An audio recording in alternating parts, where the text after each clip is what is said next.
Incredible guest to chat to on the show tonight, as always, and a truly incredible tale to tell now from the golf course, as an amputee golfer from Essex has won a prestigious tournament, beating able-bodied players to the crown. Quite remarkable. Paul Houghton from East Hanningfield took part in the Social Golfers Par 3 tournament a couple of weeks back at Pedham Place Academy in Kent, winning the title in a playoff tee shot. So yeah, literally, it's between the one or another, and you just keep going until someone who gets closest to the tee, of course, of the hole, takes the crown. And with 18 inches closer to the hole, Paul Houghton took the crown, and he's had some time to reflect on his win and spending some time with us on the show right now. Good evening to you, Paul. How are you doing? Good evening. Very well, thank you. Thanks so much for coming on to the show tonight. Really appreciate your time. And obviously this was a couple of weeks back now, but you must still be revelling in this a little bit. Tell me a little bit about the Social Golfer before we get into this particular tournament. How does it help people like yourself play the game that you love, which of course is golf? The Social Golfer is an online golf club. I am a member of Burnham on Crouch Golf Club. But the Social Golfer is a club I joined. I met Ian Mullins, who runs the Social Golfer, at a Pro-Am at Stoke-on-Avon many years ago. And I went along, and there's men and women that some belong to golf clubs and some don't. And there are different events, all at different venues. So you move around the county and beyond. And you get to meet different people, different age groups. And I like the friendliness of it. So, yeah, I've been with the Social Golfer for a decade or more now. Oh, amazing. And you also have so much fun doing it at Washcan, and having these spaces and these groups like the Social Golfer to come together and share sort of, like-minded experience for sport. And that's one of obviously the best things that we hear about so much on this show on BBC Essex. And I imagine being a leg amputee and playing golf, what do you have to think about most when playing? Because of course I guess it's become slightly normal for you because that's what you're living with now, but you must have to adapt to the other players around you, I imagine.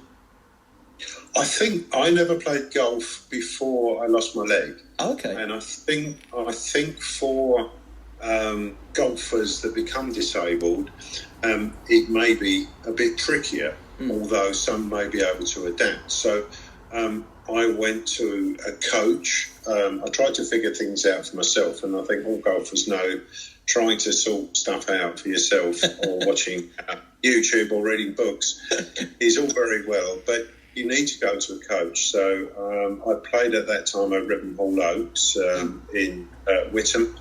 I had a great coach, Bill Chapman, who worked with me, and we figured things out together. It depends on the prosthetics that you talked about the Paralympics, and a lot of that for amputees we rely on prosthesis. I'm fortunate at the moment. I've just received an AI leg, which is one of the latest microprocessing legs, and you figure out what you can actually do and adjust your golf swing. Obviously, what the prosthetic will allow you to do. Yeah, I can imagine it's a learning process the whole time. You're probably discovering things that you didn't think you could do before. That must be sort of that must be in itself quite difficult to do, but actually quite I don't know, not liberating. You know where I'm trying to go with it, don't you? Sort of like, I can now do that kind of thing, and that's a really nice surprise, I guess, in a way. It's really weird to talk about that, isn't it, in that way? But I know this tournament was special for you, particularly at Pedham Place Academy in Kent, because although the win was special to you, also the fact that the day you won, it was a significant day for you in other ways, wasn't it? Yes, lunchtime. It's a par 3 tournament, so we have 18 holes going for lunch. It's very civilised. We have a quiz at lunchtime, and then it's back out on the course for another 9 holes, and then, as you said, the shootout at the end, the top 6 go into a playoff, and then the final 2 shoot it out. But I got the news that a friend of mine had passed away over lunch. His wife texted me, and I had to take a moment. There am I playing golf, enjoying myself, and I was thinking of my friend Mick Mick Elder, who unfortunately had passed away. So, I dedicated my win to Mick, and hopefully he was, wherever he is, was helping my ball get as close to the pins as possible. Yeah, I understand he was very supportive of you, wasn't he, and playing in golf as a para golfer as well. Yeah, Mick was. We met at university. When I lost my leg, I had to retrain. I've been a roofer for 25 years, and I lost my limb when I was 42. I'm now 66. And I did a degree in disability civil rights. I was working for a local charity in Chelmsford, and that's where I met Mick. And we had a great love of music. And as a young man, I'd followed Tottenham Hotspur, and he was a mad Tottenham Hotspur supporter. I mean, I'm a lifelong Southend fan, but I'm a lifelong Arsenal fan. So let's hope this lasts the next few minutes. So you both had that sort of shared love in sort of many ways, by the sound of it. Yeah. Mick obviously was fighting his impairments, and we had a love of music, and whenever we got together, we just had a lot of fun. And disability and what sport and golf does is it's a level playing field when you're playing sport. Of course, there's competition, and with golf you can go to whatever level you want to achieve. I managed to get my handicap down to 11. It's not at that at the moment, but through practice and working with coaches, and if you can chip and putt, then you can play very well at this game. But what I like about golf is the social aspect. What's not often mentioned is the mental health issues about adapting to disability, and getting out on the golf course with people that aren't talking about illness and aren't talking about disability, and playing a game allows your mind to free up. And I think golf is one of the sports that is very, very good for mental health issues and getting through a tough time.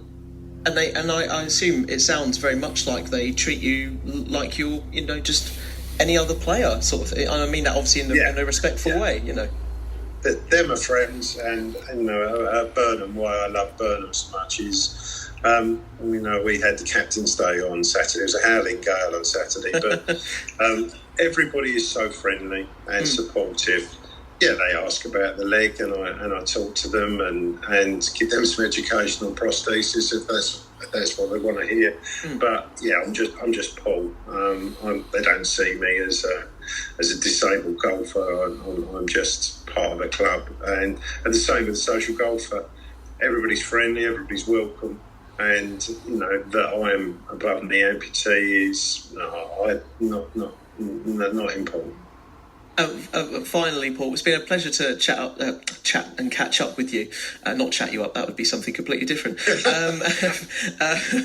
You've had some time to reflect on this win, and how does it feel to have been in a tournament like this, up against some, I imagine up against some stiff competition and take home the crown, all social, but I imagine a little bit competitive. Yeah, I am competitive, and it was a nice win. I mean, my partner, she says, "Oh, not another trophy to dust," and she said, "It's a big trophy. How long is that going to be on the mantelpiece?" But of course, it's nice, and it's nice that the win is attached to Mick Elder's passing, and I'm going to his funeral on the 13th, and no doubt I'll mention it if it's appropriate. But all these things in life, and they come along.